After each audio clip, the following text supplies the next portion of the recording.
നമ്മുടെ ഇന്നത്തെ എപ്പിസോഡിൽ നമ്മൾ മുമ്പൊരിക്കൽ പറഞ്ഞതാണ്. ഇപ്പോൾ ഒരുപാട് ആളുകൾ നമ്മുടെ ഈ ഷോ കണ്ടതിന് ശേഷം പഴനിമലയ്ക്ക് പോകുന്നുണ്ട്.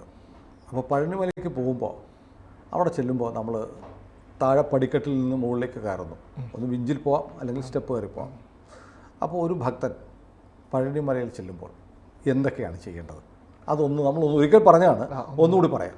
തീർച്ചയായും പഴനിയിൽ ചെല്ലുമ്പോൾ ഒന്ന് താഴത്ത് തിരുവാൻകുടി ക്ഷേത്രമുണ്ട്, ബാലമൃഗക്ഷേത്രമാണ്. അതെവിടെയാണ്? നമ്മൾ പഴനിമലയുടെ തൊട്ടടുത്തന്നെ താഴെ തന്നെ സ്റ്റെപ്പിനൊക്കെ അടുത്ത് സ്റ്റെപ്പ് കയറി പോകുന്നത്. ഒരു സ്റ്റെപ്പിൽ നിന്ന് നേരെ ഒരു വഴിയുണ്ട്, ഒരു 20-30 മീറ്റർ നേരെ പോയി കഴിഞ്ഞാൽ ഈ അമ്പലത്തിലെത്തും. നല്ലൊരു ക്ഷേത്രമാണ്, പവർഫുള്ളാണ്, ബാലമുരുകനായിട്ടിരിക്കുന്ന സ്ഥലമാണ്. അവിടെ തൊഴാം. പഴനിയിൽ ബാലമുരുകനല്ല, അല്ല, അത് ജ്ഞാനദണ്ഡായുധ പണിയാണ്.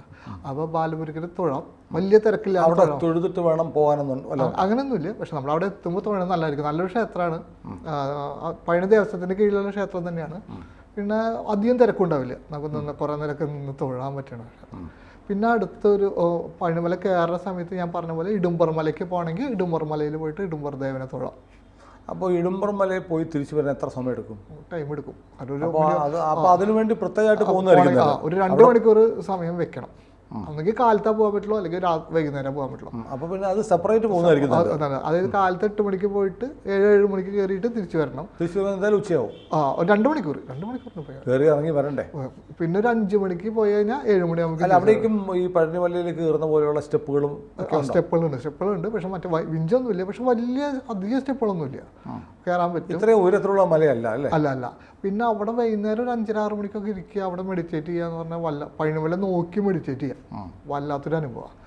പിന്നെ ഗിരിവലം വെക്കണത് ഏറ്റവും ഇമ്പോർട്ടൻ്റ്.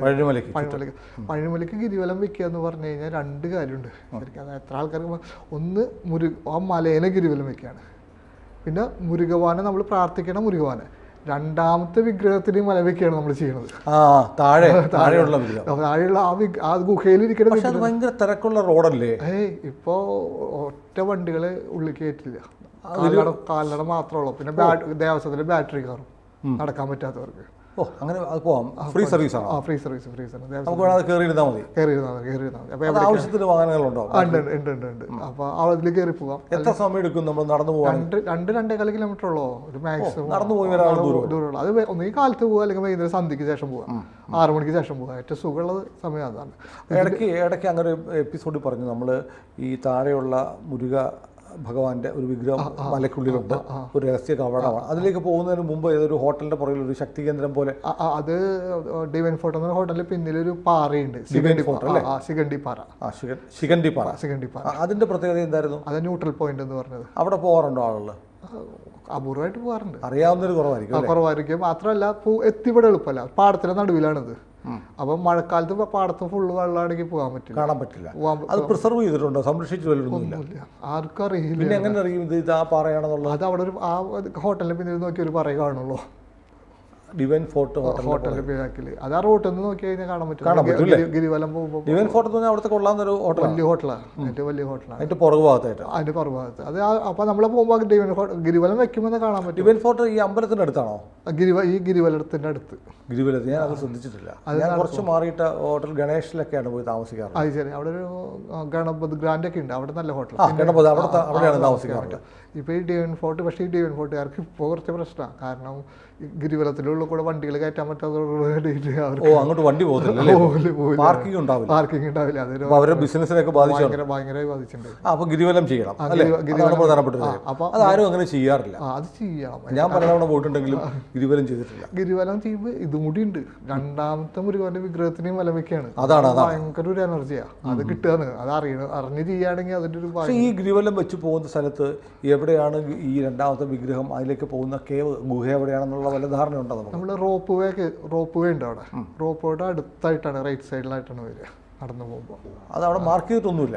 ഇല്ല. ആ ഗുഹ മുകളിലേക്ക് നോക്കിയാൽ കാണാൻ പറ്റും, പക്ഷെ അത് എത്രത്തോളം നമ്മൾ നിന്ന് പറഞ്ഞു കൊടുത്താലേ കൂടുതൽ. റോപ്പ് വേ നിന്നിട്ട് കഴിഞ്ഞിട്ട് ഉടനെ റോപ്പ് വേ എത്തണ്ട, ഈ ഡിവൈൻ ഫോർട്ട് കഴിഞ്ഞിട്ട് റോപ്പ് വേ എത്തേണ്ട ഇടയിലാണ് ഈ മറ്റേ ശിഖണ്ഡിപ്പാറയും ഈ ഗുഹ ഇരിക്കുന്നത്. ഗുഹ നമ്മുടെ മലയുടെ ഉള്ളിലാണ്. അല്ല, മുരുക ക്ഷേത്രം ഇരിക്കുന്ന മലയിൽ തന്നെയാണ് ഗുഹ. അത് ഈ റോപ്പ് വേ പോണതിന്റെ അടുത്ത്. ഈ ഗുഹ അടച്ചിരിക്കുകയാണോ? അല്ലല്ല, അത് തുറന്നിട്ടുണ്ട്. ഞാൻ ഗുഹ കാണാം അല്ലേ? നമുക്ക് കാണാം ഒരുവിധം. കാരണം താഴത്ത് നോക്കുമ്പോൾ അത്രയ്ക്ക് ഇതാവില്ല. അവിടെ ചെന്നാൽ റോഡിന്റെ കുറച്ച് ഉയരത്തിലായിരിക്കും. ഏകദേശം മലയുടെ മുകളിൽ നിന്നാ. ഓ, ഏകദേശം മലയുടെ മുകളിലാണ്. അപ്പോൾ താഴെ നിന്ന് സൂക്ഷ്മമായിട്ട് നോക്കിയാലേ കാണാൻ പറ്റുള്ളൂ. ഇപ്പോൾ നമ്മൾ അറിയണ ഒരാൾ പറഞ്ഞു കൊടുക്കുകയാണ് ഇന്ന സ്ഥലം എന്ന് പറഞ്ഞാൽ കാണാൻ പറ്റും. അല്ലെങ്കിൽ പെട്ടെന്ന് അതിനുള്ളിലാണ് രണ്ടാമത്തെ വിഗ്രഹം. അത് നേരെ ഉള്ളിലേക്ക് പോയി കഴിഞ്ഞാൽ നമ്മളിപ്പോൾ ഇരിക്കുന്ന മുരുകാന്റെ കീഴെത്തും. അവിടെയാണ് ഭോഗർ സമാധി, അവിടെ എത്തും. ഇനി മറ്റൊന്ന് ഗിരിവലം വെച്ച് കഴിഞ്ഞാൽ ഗിരിവലം വെക്കേണ്ടത് മുകളിൽ പോയി ഭഗവാനെ കണ്ടതിന് ശേഷമാണ്, അതിന് മുമ്പാണ്? ഏത് സമയത്തായാലും കുഴപ്പമില്ല, സൗകര്യം അനുസരിച്ച് നമുക്ക്. പിന്നെ മുകളിൽ എത്തിക്കഴിഞ്ഞാൽ പോണ വഴിയിൽ ഇടുമ്പർ കോവിലുണ്ട്. ഈ മലയ്ക്ക് സൈഡിൽ കുറെ സ്റ്റെപ്പ് ഉണ്ട്, അവിടെ തൊഴുതാ. അപ്പോൾ ഈ ഇടുമ്പർ മലയ്ക്ക് പോകാൻ പറ്റാത്തവർ ഇവിടെ തൊഴുതാൽ മതി. മുകളിലേക്ക് നിന്ന് മുരുകാനെ തൊഴുതിട്ട് പിന്നെ ഭോഗർ സമാധി ഉണ്ട്, അവിടേക്ക് പ്രവേശനം ഉണ്ടോ? ശരിക്കും സമാധി അല്ല, അത് എൻട്രൻസ് ആണ്. അതിലേക്ക് താഴേക്ക് പോകണം, ഭോഗർ സമാധിയിലേക്ക്. അവിടെ പോയിട്ട് തൊഴാം. ഇത്രയും കാര്യങ്ങൾ ചെയ്താൽ മതി. സമാധിയിലേക്ക് ഇറങ്ങാനൊന്നും പറ്റില്ല. ഇല്ല. അപ്പോൾ നമ്മളിപ്പോൾ അതുപോലെ പഴനിയിലെത്തിയാൽ സാധാരണ ചെയ്യേണ്ട പ്രധാനപ്പെട്ട ഭഗവാന് പ്രിയപ്പെട്ട വഴിപാടുകൾ എന്തൊക്കെയാണ്? പാലഭിഷേകം പറയും. പിന്നെ ഞാൻ പറയുന്നത് നമുക്ക് മനസ്സിൽ വിചാരിച്ചിട്ട് ഭണ്ഡാരത്തിൽ എന്തെങ്കിലും ഇടുകയാണ് ഏറ്റവും നല്ലത്. പിന്നെ 6 അഭിഷേകമുണ്ട്. അതിന് ടിക്കറ്റ് എടുത്ത് കാണുകയാണെങ്കിൽ അതൊരു വലിയൊരു അനുഗ്രഹമാണ്. 1/2 മണിക്കൂർ നമുക്ക് അവിടെ ഇരുന്ന് കാണാം ഭഗവാനെ അഭിഷേകം ചെയ്യണത്. ഭഗവാന്റെ പാട്ടൊക്കെ പാടി അഭിഷേകം. എവിടെ ഇരിക്കാം? ശ്രീകോവിലിനടുത്ത് അടുത്തിരിക്കാം. അപ്പോൾ ഭഗവാൻ 6 അഭിഷേകങ്ങളാണ് ഒരു ദിവസത്തിലുള്ളത്. അപ്പോൾ അത് ആ സമയത്ത് പഞ്ചാമൃതം, പാല് ഒക്കെ അഭിഷേകം ചെയ്യുമ്പോൾ മുരുകാന്റെ പാട്ടുകൾ പാടി റെസിപ്റ്റ് എടുത്താൽ മതി. എടുത്തു കഴിഞ്ഞാൽ നമ്മളെ ഉള്ളിൽ കൊണ്ടുപോകും. ഉള്ളിൽ പോയിട്ട് ചെയ്യാം. 150 രൂപയാണ് സാധാരണ ദിവസങ്ങളിൽ. വിശേഷ ദിവസങ്ങളിൽ 300 രൂപ. അല്ലെങ്കിൽ 900 രൂപ കൊടുത്തു കഴിഞ്ഞാൽ ഒരു കട്ട്ള എന്ന് പറഞ്ഞിട്ട് ഒരു അഭിഷേകം 2 പേർക്ക് കയറാൻ പറ്റും. കുറച്ചും കൂടി ഫ്രണ്ടിലും മുമ്പിലും കൊണ്ടിരുത്തും. അതിലേതെങ്കിലും ഒന്ന് ചെയ്ത് കഴിഞ്ഞാൽ അത് വലിയൊരു. ഞാൻ ഒരിക്കൽ പലതവണ പോയിട്ടുണ്ടെങ്കിൽ ഒരു തവണ എനിക്ക് എങ്ങനെയാണെന്നറിയില്ല, എന്നെ വന്ന് ആരോ കൂട്ടിക്കൊണ്ടുപോയി. ഇപ്പോൾ ഒരു 5-8 വർഷം മുമ്പ്, 6-7 വർഷമായി ഞാൻ പോയിട്ട്. പിന്നെ പോകാൻ 6-7 ഇല്ല, കോവിഡ് തൊട്ട് മുമ്പാണ് പോയത്. പോയി കഴിഞ്ഞപ്പോൾ എന്തോ ഒരു ഭാഗ്യം കിട്ടിയിട്ട് എനിക്ക് വിഗ്രഹത്തിന് തൊട്ട് മുന്നിൽ പോകാൻ പറ്റി. ഞാൻ ഫാമിലി ഉണ്ടായിരുന്നു. അവിടെ നിന്ന് ഒരുപാട് നേരം പ്രാർത്ഥിക്കാൻ പറ്റി. പാലഭിഷേകം, അഭിഷേകം ഒക്കെ. ഇല്ല, അഭിഷേകം ടിക്കറ്റ് ഒന്നും എടുത്തില്ല. അവിടെ ചെന്നപ്പോൾ ആരോ ഒരു കുടത്തിൽ, ചെറിയ കുടത്തിൽ പാലോ മറ്റോ നമുക്ക് തന്നു. അങ്ങനെ ചെയ്തു. എന്തോ ഒരു ഭാഗ്യത്തിന് ലാസ്റ്റ് പോയതാണ്. അദ്ദേഹത്തിന്റെ അനുഗ്രഹമാണ്. അതെ, വളരെ പെട്ടെന്ന് ഫ്രണ്ടിൽ വിഗ്രഹത്തിന്റെ തൊട്ട് നമ്മളിരിക്കുന്ന പോലെ തൊട്ടടുത്തെത്തി കാണാൻ പറ്റി. അതൊക്കെ ആള് വിചാരിച്ചാൽ നടക്കുന്ന കാര്യങ്ങളായിരിക്കാം. ഏതായാലും അതിനുശേഷം പിന്നെ പോകാൻ പറ്റിയിട്ടില്ല. ഏതായാലും നമ്മുടെ ഈ എപ്പിസോഡുകൾ തീർത്തിട്ട് വന്നാൽ മതി എന്ന് ഭഗവാൻ പറയുന്നുണ്ടാവും. അതൊരു ഡ്യൂട്ടിയാണ്. അതെ, അങ്ങയുടെ ഡ്യൂട്ടി നമുക്കൂടെ കിട്ടിയിരിക്കുക. എനിവേ, നമുക്ക് സബ്ജക്റ്റിലേക്ക് വരാം. അപ്പോൾ ഇതൊക്കെയാണ് പ്രധാനമായും അവിടെ ചെയ്യേണ്ടത്. അപ്പോൾ ഈ പഴനി മലയിൽ മുരുകനെ തൊഴുതു കഴിഞ്ഞാൽ സാധാരണ ഒരു ഭക്തൻ അപ്പോൾ അടുത്ത വണ്ടിയിൽ കയറുക, തിരിച്ചു പോരുകയാണ്. അതല്ലാതെ അല്പസമയം കൊണ്ട് ചെലവഴിച്ചാൽ അവിടെ സമീപത്ത് പോകാൻ പറ്റുന്ന സ്ഥലങ്ങൾ വല്ലതും ഉണ്ടോ? ഐവർമല എന്ന് പറഞ്ഞ മലയുണ്ട്. 15 കിലോമീറ്ററാണ്. തൃശ്ശൂർക്ക് വരണ വഴിയാണ് അത് ചോദിച്ചു കഴിഞ്ഞാൽ അറിയാൻ പറ്റും. 15 കിലോമീറ്റർ പോകണം. അതൊരു വലിയ പവർ. അവിടെ ഒരു മുരുകൻ മെയിൻ റോഡിൽ നിന്ന് ഡിവൈറ്റ് ചെയ്ത് പോകണം. ഒരു പഴനിമലയിൽ നിന്ന് 15 കിലോമീറ്റർ പോകണം. അതൊരു പവർഫുൾ മല. മുരുകന്റെ വിഗ്രഹം കൊണ്ട് വലിയൊരു ഗുഹയുണ്ട്. വലിയൊരു ഗുഹയുണ്ട്. അവിടെ ഇരുന്ന് നമുക്ക് മെഡിറ്റേറ്റ് ചെയ്യാനും അന്തരീക്ഷം. അവിടെ ഈ ആളുകൾ തിരക്കൊക്കെ ഉള്ള വളരെ കുറവാണ്. ഫാമിലിയൊക്കെ ആയിട്ട് പോയാൽ സേഫാണ്. ഫാമിലിയായിട്ട് പോയാൽ സേഫാണ്. അതൊന്നും കുഴപ്പമൊന്നുമില്ല. തിരക്ക് തീരെ വളരെ കുറവാണ്.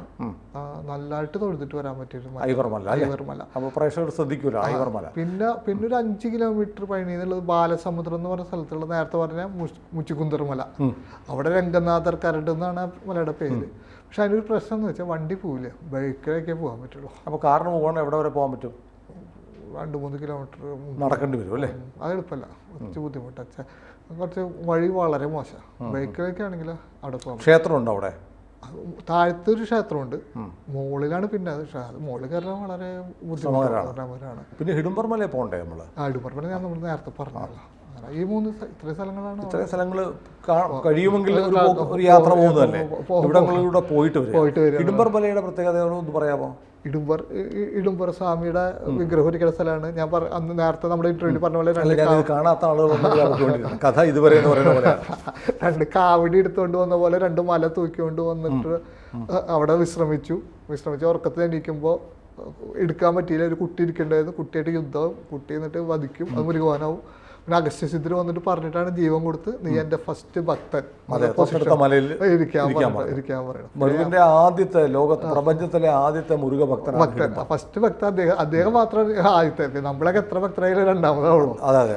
അപ്പൊ ഏതായാലും അതിന്റെ സയൻസും കൂടി ഞാൻ പറഞ്ഞിട്ടുണ്ടായിരുന്നു, എനർജി പോസിറ്റീവ്. അതെ. അപ്പൊ ഇതൊക്കെ നമ്മൾ വിശദമായിട്ട് കഴിഞ്ഞ 11ാമത്തെ എപ്പിസോഡാണ്. കഴിഞ്ഞ 10 എപ്പിസോഡുകൾ പിന്നാലെ ഉണ്ട്.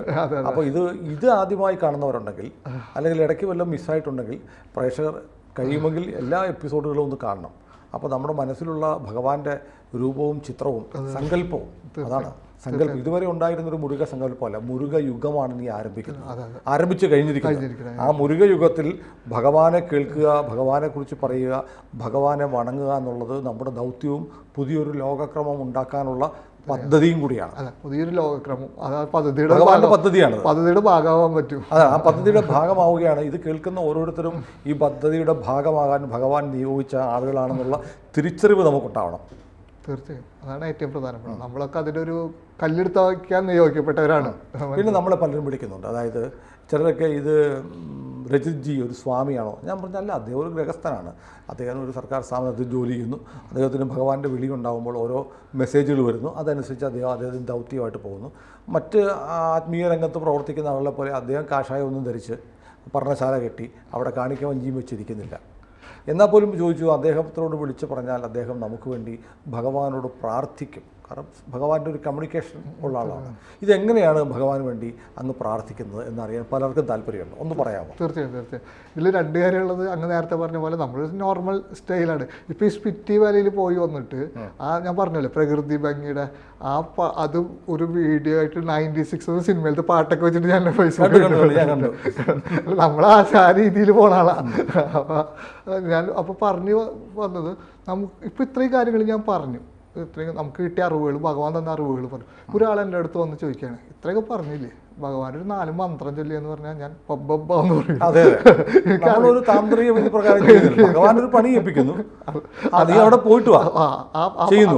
അതാണ് നമ്മുടെ ഭഗവാന്റെ കർമ്മചാരിയാണ്. അതാണ് കാർമ്മികനല്ല, കർമ്മകാരിയാണ്. അദ്ദേഹത്തിന്റെ ഒരു ഇതിലുള്ള ഒരു മുമ്പിൽ നിന്ന് വർക്ക് ചെയ്യാൻ വേണ്ടിയിട്ടുള്ള ഒരാളാണ്. അപ്പോൾ നമുക്ക് ഇത്ര അറിവുകളുണ്ട്. ഭഗവാൻ പറഞ്ഞു തന്ന ഒരുപാട് നിഗൂഢ അറിവുകളുണ്ട്. പക്ഷെ ഒരുപാട് അറിവുകളില്ല, അറിയില്ല. അതൊരു സത്യമാണ്. വലിയ തിരിച്ചറിവാണ്. എനിക്ക് അറിയില്ല എന്ന് പറയുന്നതാണ് ഏറ്റവും വലിയ അറിവ്. സത്യമാണ്. അല്ല, ചിലപ്പോൾ അങ്ങനെ തെറ്റിയിരിക്കേ, ഇത്ര അറിവുണ്ടെങ്കിൽ 2 മന്ത്രം പറഞ്ഞു ഞാൻ വിട്ടു. ഓം ശരവണഭവായ നമഃ എന്നുള്ള മന്ത്രം അല്ലാണ്ട് ഓം നമഃ ശിവായ എന്ന് പറയുന്നതിനേക്കാളും വലിയ പഞ്ചാക്ഷരി മന്ത്രത്തെക്കാളും വലിയ മന്ത്രമില്ല. അതെ. അപ്പോൾ അതേപോലെ ഈ പ്രാർത്ഥിക്കാൻ വരുമ്പോൾ ആൾക്കാർ വിളിക്കാറുണ്ട്. അത് ആളുടെ ബിസിനസ് ആവാം, അസുഖങ്ങളുടെ കാര്യങ്ങൾ, അങ്ങനെ ഓരോ പ്രാർത്ഥിക്കാം. ഞാൻ ഇതിൻ്റെ സിസ്റ്റം എങ്ങനെയാണെന്ന് വെച്ച് കഴിഞ്ഞാൽ, ഞാൻ ഈ പ്രാർത്ഥന എടുത്ത് അവർ തന്നെ പ്രാർത്ഥന ഏറ്റവും ആത്മാർത്ഥത്തോടൊരു ഭഗവാന്റെ പാദത്തിൽ സമർപ്പിക്കും. ഭഗവാനെ ഇവരൊന്ന് കാത്തോളണമായിരുന്നു. ഇപ്പോൾ നമ്മൾ പ്രൈം മിനിസ്റ്റർ എത്ര തിരക്കുണ്ടെങ്കിലും അദ്ദേഹത്തിന് ഏറ്റവും ഇഷ്ടപ്പെട്ട ഒരാൾ ഒരു ഫയല്, സാറേ ഇതൊന്ന് നോക്കിയെന്ന് പറഞ്ഞാൽ, നീ പറഞ്ഞാലേ എന്ന് പറഞ്ഞൊന്ന് സൈൻ ചെയ്യും, എത്ര തിരക്കുണ്ട്. അതേപോലെ ഭഗവാന്റെ ഡ്യൂട്ടി ആത്മാർത്ഥമായിട്ട് ചെയ്യണമെന്നുള്ള ലെവലിൽ ഭഗവാൻ എന്നോടൊരു ഇഷ്ടമുണ്ട്. അപ്പോൾ ആ ഇഷ്ടത്തിൻ്റെ ഇതിൽ ഇവരുടെ പ്രാർത്ഥന എടുത്തിട്ട് ഞാൻ മുമ്പിൽ ഭഗവാനെ കാത്തുകൊള്ളണം. അദ്ദേഹം ശരി എന്ന് പറഞ്ഞാൽ ഒപ്പിട്ടാൽ അവർ രക്ഷപ്പെട്ടു. അങ്ങനെ രക്ഷപ്പെട്ടു ഒരുപാട് പേരുണ്ട്. ഒപ്പിട്ടില്ലെങ്കിൽ എനിക്കൊന്നും ചെയ്യാനും പറ്റില്ല. അവിടെയാണ് എൻ്റെ ഒരു കഴിവോ ഇതിലില്ല എന്നുള്ളത്. അങ്ങനെ ആരെങ്കിലും ഒരാൾ, ഇപ്പോൾ എനിക്ക് ഭഗവാനോടൊരു കാര്യം പറയാനുണ്ട്, അപ്പോൾ ശിവൻ്റെ അടുത്ത് പറയുന്നത് നന്ദിയുടെ കാതിൽ പറയണം എന്ന് പറയുന്നത് പോലെ അങ്ങയോട് പറഞ്ഞാൽ ഞാൻ എന്തായിട്ടുണ്ട്, അങ്ങേ ടെലിഫോൺ വിളിച്ച് പറഞ്ഞാൽ മതിയോ? മെസ്സേജ് ഇടാം. അപ്പോൾ ടെലിഫോൺ എടുക്കാൻ പറ്റും. ഒരു ദിവസം 200 കോളൊക്കെ വരുന്നത്, എടുക്കാൻ പറ്റില്ല. അത് വേറെ ഒന്നും അല്ല കേട്ടോ, എനിക്ക് ആ സത്യം പറഞ്ഞാൽ എടുക്കണം. അല്ല, പലരും എന്നെ വിളിച്ച് ചോദിക്കാറുണ്ട്, ഞാൻ നമ്പർ കൊടുക്കാറില്ല. നമ്മുടെ രാജേഷിൻ്റെ നമ്പറാണ് പലരും കൊടുക്കാറുള്ളത്. അല്ല, എനിക്ക് സത്യസന്ധമായിട്ട് ചെയ്യണമെന്നുണ്ട്. പക്ഷെ ഞാൻ ഇപ്പോൾ ഒരു ഓഫീസിൽ പോയി കഴിഞ്ഞാൽ അവിടെ നമുക്ക് അവിടുത്തെ വർക്ക് ചെയ്യാൻ പറ്റുള്ളൂ, ഇത് ചെയ്യാൻ പാടില്ല. അപ്പോൾ ആ ഒരു ടൈം കഴിഞ്ഞ് വന്നു കഴിഞ്ഞാൽ ബാക്കിയുള്ള കുടുംബത്തിലത്തെ കാര്യങ്ങൾ നോക്കി ബാക്കിയുള്ള ടൈമിൽ എൻ്റെ ലക്ഷറി ടൈം വേണ്ടാന്ന് വെച്ചിട്ടാണ് ഞാൻ ഇതിലിരിക്കുന്നത്. അതായത് കൂട്ടുകാരോടെ പുറത്ത് പോകുന്ന ദിവസം അതൊക്കെ വേണ്ടാന്ന് വെച്ചിട്ടാണ്. വിശ്വാസവുമായി ബന്ധപ്പെട്ടുള്ള വിളികളുടെ ഒരു ബാഹുല്യം എനിക്കറിയാം. നമ്മളൊരു ചാനൽ നടത്തുന്നു, ഒരു ദിവസം എത്ര വിളിയാണ് വരുന്നത്. പകൽ സമയത്ത് ഈ വിളിച്ചാൽ കിട്ടത്തില്ല, കാരണം അത് അവർക്കറിയില്ല. പലരും പിണങ്ങാറുണ്ട്, പരിഭവിക്കാറുണ്ട്. പക്ഷേ നമ്മളൊരു 9:30 തൊട്ട് വൈകുന്നേരം 6:30 വരെ കണ്ടിന്യൂസ് ഷൂട്ടാണ്. അത് കഴിഞ്ഞ് ഒരു 6 മണിയൊക്കെ കഴിഞ്ഞ് 6:30-ക്ക് ശേഷമാണെങ്കിലാണ് നമ്മൾ പലപ്പോഴും നമ്മളെ വിളിച്ചാൽ കിട്ടുള്ളൂ. അപ്പോൾ അത് നമ്മളൊരു ന്യൂസുമായിട്ടിരിക്കുമ്പോൾ ഇതവസ്ഥ. അപ്പോൾ ഒരു വിശ്വാസത്തിൻ്റെ ഒരു കാര്യമായിട്ടിരിക്കുമ്പോഴത്തേക്ക് എത്രമാത്രം കോളുകൾ വരാം, അത് അങ്ങയുടെ ജോലിയെയും ദൈനംദിന ജീവിതത്തെയൊക്കെ എങ്ങനെ ബാധിക്കുന്നു. അല്ലെങ്കിൽ പിന്നെ ആത്മീയ രംഗത്തേക്ക് ഫുൾ ടൈമറായിട്ട് അങ്ങ് ഇറങ്ങണം. അതാണ് ഞാൻ ഭഗവാന്റെ മുമ്പിൽ വെക്കണത്. ഇപ്പോൾ പ്രാർത്ഥന വെക്കുന്നത്, ഭഗവാനെ ഫുള്ളായിട്ട് തന്നെ ഇറക്കി തന്ന് എനിക്ക് കുറച്ച് ഇറക്കി തരാനാണ് പറയുന്നത്. ഇറക്കി തരാനാണ് പറയണത്. അപ്പോൾ എനിക്ക് കുറച്ച് ഫ്രീ ആയിട്ട് ഇപ്പൊ സമ്മതിച്ചിട്ടില്ല, ഇപ്പോഴും സമ്മതിച്ചിട്ടില്ല. അപ്പൊ ഞാൻ ഒരു പദ്ധതി ഉണ്ടാവും ഭഗവാൻ. തീർച്ചയായും നമ്മൾ കാണുന്നതിലും കാഴ്ച കൂടുതലുള്ള ആളല്ല. വാട്സപ്പ് ചെയ്താൽ മതി. വാട്സപ്പ് ചെയ്ത് കഴിഞ്ഞാൽ ഞാൻ നോക്കും. നോക്കിയിട്ട് അവരുടെ പ്രാർത്ഥന ഇതേപോലെ ഭഗവാനെ എന്ന് പറഞ്ഞാൽ അവരുടെ ഭഗവാന്റെ മുമ്പിൽ വെക്കും. എന്നിട്ട് പറയും, ഞാൻ 10 ദിവസം കഴിഞ്ഞാൽ അങ്ങനെ ഉണ്ട് അനുഭവം എന്ന് പറയാൻ പറയും. 10 ദിവസം കഴിഞ്ഞ് കഴിഞ്ഞാൽ കുറേ പേർക്ക് അതിൽ കിട്ടും. അവർ സന്തോഷമായിട്ട് താങ്ക്സ് എന്നൊക്കെ പറഞ്ഞു വിളിക്കും. മെസ്സേജ് സന്തോഷം. അടുത്ത ആൾക്കാർക്ക് ചിലപ്പോൾ കിട്ടാത്തവരുണ്ടാവും. അവർ പറയുമ്പോൾ ഞാൻ ഒന്നുകൂടി വീണ്ടും പ്രാർത്ഥനയിൽ വയ്ക്കും. അങ്ങനെ അത് കണ്ടിന്യൂ ചെയ്യണത്. അപ്പോൾ അതിൻ്റെ ബേസ് ഇത്രേ ഉള്ളൂ. എൻ്റെ ഒരു കഴിവുമില്ല. ഞാൻ ആ കിട്ടിയ ഫയൽ എടുത്തിട്ട് വയ്ക്കും. അത്രേ ഉള്ളൂ. അപ്പോൾ ഇതാണ് പിന്നെ മറ്റുള്ളവർക്ക് വേണ്ടി പ്രാർത്ഥിക്കാം എന്ന് നമ്മുടെ ഒരു എപ്പിസോഡിൽ പറഞ്ഞതിനെ കുറിച്ച് ആളുകൾക്ക് വളരെ ആശങ്ക. ഇനിയിപ്പോൾ ഒരു കാര്യം നമ്മൾ ഇടയ്ക്ക് പറഞ്ഞ ഒരു കാര്യമുണ്ട്. ഈ അങ്ങ് ഒരു എപ്പിസോഡിൽ തമിഴിലോ മറ്റാണെന്ന് തോന്നുന്നു ഈ ശംഭാലയെക്കുറിച്ച് പറഞ്ഞു. അങ്ങയുടെ ടോക്കിലും നമ്മൾ തമ്മിലുള്ള ഈ വർത്തമാനത്തിൽ നമ്മൾ ഈ ഏലിയൻസിനെ കുറിച്ച് പറഞ്ഞു. അത് നമ്മൾ കഴിഞ്ഞ എപ്പിസോഡിൽ ഒന്നുകൂടെ ക്ലാരിഫൈ ചെയ്തു. ഈ ശംഭാല എന്ന് പറയുന്ന ലോകത്തെക്കുറിച്ച് അങ്ങ് പറയാൻ കാരണം എന്താണ്? ശംഭാല എനിക്ക് അനുഭവത്തിലുണ്ടായത് ഭഗവാൻ എന്നെ മംഗോളിയ എന്ന് പറയുന്ന സ്ഥലത്തേക്ക് വിട്ട് നമ്മൾ സംസാരിച്ചിരുന്നു. ഗോബി ഡെസർട്ടിൻ്റെ ഉള്ളിലേക്ക് ശംഭാലയുടെ ഒരു ഗേറ്റ്. ലോകത്തിലെ ഏറ്റവും തണുത്തുറഞ്ഞ മരുഭൂമിയാണ് ഗോബി. ലോകത്തിലെ ഏറ്റവും വലിയ തണുപ്പ് പറഞ്ഞ തലസ്ഥാനമാണ് ഉലൻബത്താർ. സാധാരണ മരുഭൂമികൾ എന്ന് പറഞ്ഞാൽ ചൂടാണ്, ഗോബി മരുഭൂമിയിൽ തണുപ്പാണ്. തീർച്ചയായും ഭയങ്കര തണുപ്പാണ്. -30 വരെയൊക്കെ പോകും. അത് ഈ മറ്റേ ഇവിടേക്ക് പോയില്ലേ നമ്മളിപ്പോൾ സിറ്റി വാലിയിലേക്ക് പോകുന്ന പോലത്തെ ഒരു യാത്ര ഉലൻബത്തായിരുന്നു ഗോബി ഡെസർട്ടിലേക്ക് യാത്ര. ഒരു റോഡ് ടാറിട്ട റോഡാണ്. റോഡ് ഒറ്റയ്ക്ക് ഇങ്ങനെ നടക്കും.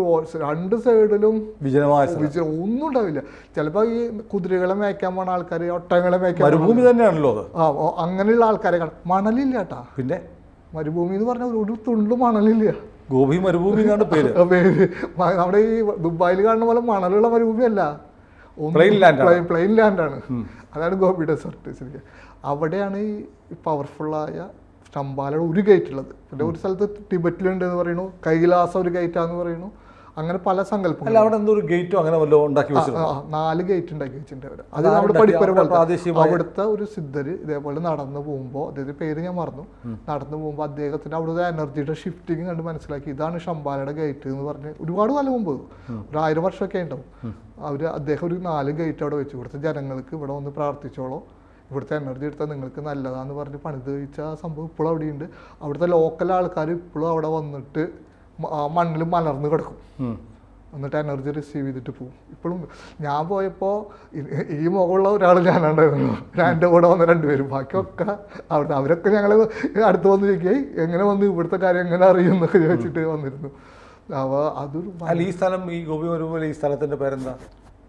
ഈ ഗോബി ഡെസർട്ട്. ആ പേര് ഒരാൾ അവിടെ പോകണമെന്നുണ്ടെങ്കിൽ നമുക്ക് പേര് മറന്നു, വായിൽ കൊള്ളാത്ത പേര് മെമ്മറിയിലില്ല. അത് ചെക്ക് ചെയ്ത് കഴിഞ്ഞാൽ അറിയാൻ പറ്റും. അത് പിന്നെ എൻ്റെ പഴയ വീഡിയോയിലൊക്കെ ഞാൻ അത് അവിടെ നിന്ന് ഷൂട്ട് ചെയ്ത്. അല്ല, അപ്പോൾ ഈ ഗേറ്റ് കടന്നു പോയാൽ മറ്റൊരു ഡയമെൻഷനിലേക്ക്, ലോകത്തിലേക്ക് എത്താന്നാണ് സങ്കല്പം. അദ്ദേഹത്തിന് അത് മനസ്സിലാക്കിയിട്ടാണ്. ബാക്കിയുള്ള ആൾക്കാർക്ക് എത്താൻ പറ്റില്ലല്ലോ സാധാരണ ജനങ്ങൾ. അപ്പോൾ ആ എനർജി ഇവിടെ വന്ന് അവരുടെ എനർജി ശംഭാലയുടെ അനുഗ്രഹം മേടിക്കാൻ വേണ്ടിയിട്ട് അദ്ദേഹം പണിതിട്ടതാണ്. നമ്മൾ ഭഗവാൻ അയക്കുന്നത് ശംഭാലയുടെ ഗേറ്റിൽ വന്നിട്ട് അവരുടെ ബ്ലെസ്സിങ് കിട്ടി അടുത്ത ഘട്ടത്തിലേക്ക് പോകാൻ വേണ്ടിയിട്ടാണ് ചെയ്യണത്. അപ്പോൾ അങ്ങനെ ഒരു ലോകം ഉണ്ടല്ലേ? തീർച്ചയായും ഉണ്ട്. ശംഭാല എന്നുള്ളത് അത് നമ്മുടെ അത് വിദേശത്തുള്ള ആൾക്കാർക്ക് അറിയാം. ഒരു ഡോക്ടർ സ്ട്രേഞ്ച് എന്ന് പറഞ്ഞ സിനിമ വന്നിട്ടുണ്ടായിരുന്നു ടൈം. അത് അവർ ഈ ശംഭാലനെ നേപ്പാളിൽ റീസെന്റ് വന്നിരിക്കുന്ന കൽക്കി എന്നുള്ള പ്രഭാസിന്റെ സിനിമയിലും ശംഭാല കാണിക്കുന്നുണ്ട്. അപ്പോൾ കാരണം ശംഭാല എന്നൊരു മിസ്റ്റിക് പ്ലേസ് ആണ്. അത് എനിക്ക് ഞാൻ ആദ്യം കാണുന്നത് വളരെ ഡീറ്റെയിൽ ആയിട്ട് മനസ്സിലായി. ശംഭാല പോലെ തോന്നിപ്പിക്കുന്ന ഒരു ലേഖനം ഹിമാലയത്തിൽ ഗ്ലേഷ്യറിൽ ഒറ്റപ്പെട്ടു പോയ MK രാമചന്ദ്രൻ എഴുതിയ അദ്ദേഹത്തിന്റെ പുസ്തകത്തിലാണ്.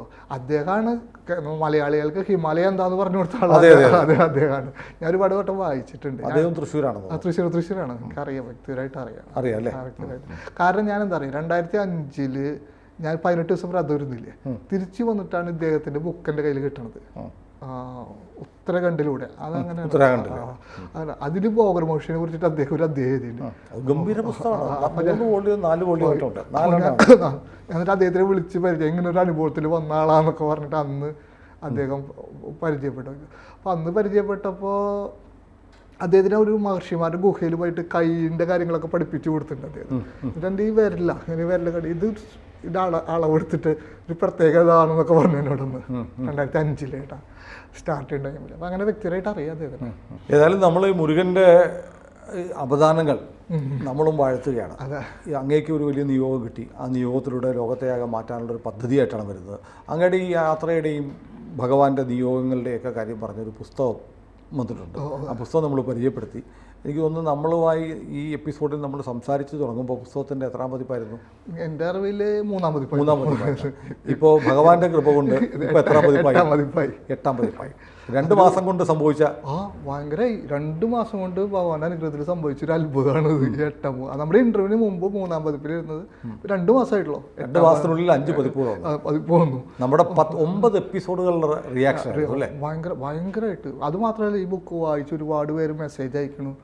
അതൊരു സന്തോഷമാണല്ലോ. ഒരു എഴുത്തുകാരൻ, ഒരു അനുഭവിച്ച ഒരാളെന്നുള്ള ലെവലിൽ ബുക്ക് വായിച്ചിട്ട് ഞങ്ങളുടെ ജീവിതത്തിൽ ഇങ്ങനെ ഒരു ഇൻസ്പിറേഷൻ കിട്ടി എന്ന് പറയുമ്പോൾ അത് കിട്ടുന്ന ഒരു സന്തോഷം. തൃശ്ശൂർ ഗ്രീൻ ബുക്സ് ഇറക്കിയതിൽ സമീപകാലത്ത് ഏറ്റവും കൂടുതൽ വിറ്റുപോയ പുസ്തകം. അതെ, തീർച്ചയായും അവർ ഭയങ്കര ഹാപ്പിയാണ്.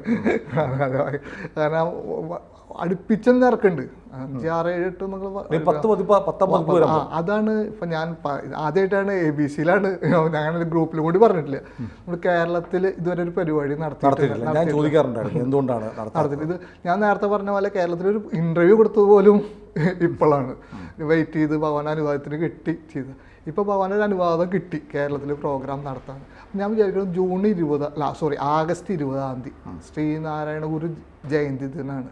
അന്ന് തൃശ്ശൂർ ഒരു പരിപാടി നടത്താൻ ആഗ്രഹിക്കുന്നുണ്ട്. അപ്പോൾ ഈ ബുക്കിൻ്റെ 10ാം പതിപ്പിൻ്റെ പ്രകാശനം, പിന്നെ ഒരുപാട് പേര് ലൈറ്റ് ബോഡി ആക്ടിവേഷൻ, മെഡിറ്റേഷൻ എവിടെ നടത്താം. നമ്മൾ പഴനിയിലാണ് നടത്താറ്, കേരളത്തിൽ നടത്താറില്ലാത്ത. അപ്പോൾ ഇവിടുന്ന് എല്ലാവരും പഴനിയിലേക്ക് വന്നിട്ട് അറ്റൻഡ് ചെയ്യും. ഒരു വട്ടം കേരളത്തിൽ നടത്തിക്കൂടെ എന്ന് ഒരുപാട് നാളായിട്ട് ചോദിക്കുന്നു. അപ്പോൾ ആ ഒരു പ്രോഗ്രാം കൂടി അതിൻ്റെ കൂടെ നടത്തുക.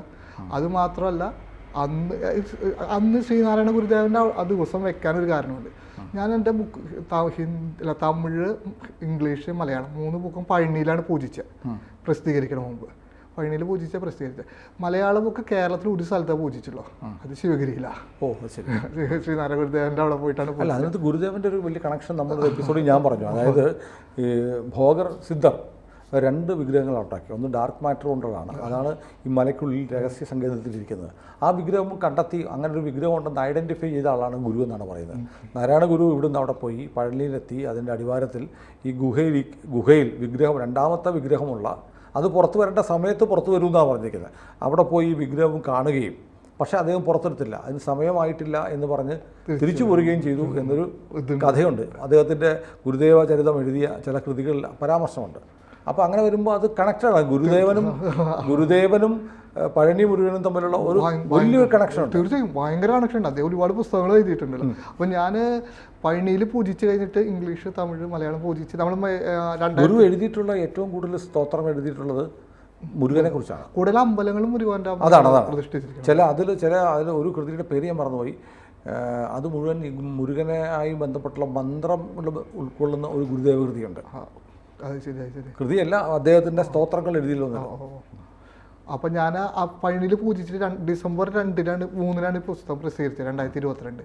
അപ്പോൾ അതിനു മുമ്പ് മലയാളം പൂജിക്കണം എന്ന് വെച്ചിട്ട് ഞാൻ നേരെ ശിവഗിരിയിൽ വന്ന് ഗുരുദേവൻ്റെ പാദത്തിൽ വെച്ച് പൂജിച്ചാണ്.